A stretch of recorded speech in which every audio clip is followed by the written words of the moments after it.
জুমার দিন যে কোনো একটা আমলের ফজিলত অন্য দিন থেকে 70 গুণ বেশি, অন্য থেকে 70 গুণ বেশি জুমার দিন। আমরা মনে করি যে জুমার দিন কোন ডিউটি আমরা মসজিদও হাজির হইলাম আর আজকুর ডিউটি শেষ হয়ে গেছে না। জুমার দিন ফজিলতর দিন, আস্থা দিন, সুরুজ ডুবা পর্যন্ত দিন। কথা বুঝছেন নি? জুমার দিন সমস্ত দিন ফজিলতর দিন। একটা হাদিস আপনার অরিজিনালি যে জুমার দিন একটা টাইম আছে যে সময় দোয়া করলে দোয়া কবুল হয়। এর মাঝে 40টা না 45টা সময়ের মেনশন করিয়া আছে, ওই সময় দোয়া কবুল, ওই সময় দোয়া। আর সবচেয়ে শক্তিশালী রেওয়ায়ত হইল 2টা। এর মাঝে একটা হইল আসরের নামাজ পড়া থেকে লইয়া সুরুজ ডুবা পর্যন্ত সময়ে দোয়া কবুল হয়।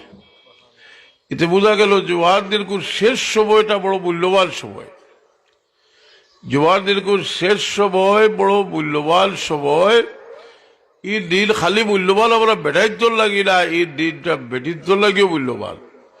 এই দিন আপনার বাচ্চাদের লাগিও মূল্যবান, আপনার বাচ্চায় নাবালিগও লাগিও মূল্যবান। কারণ নাবালিগে ওলরে দিয়ে যদি আমরা এই দিন বালা কোনো কাম করাইতাম বাড়িতে, সারা সব গুড়ি আমরা পাইব।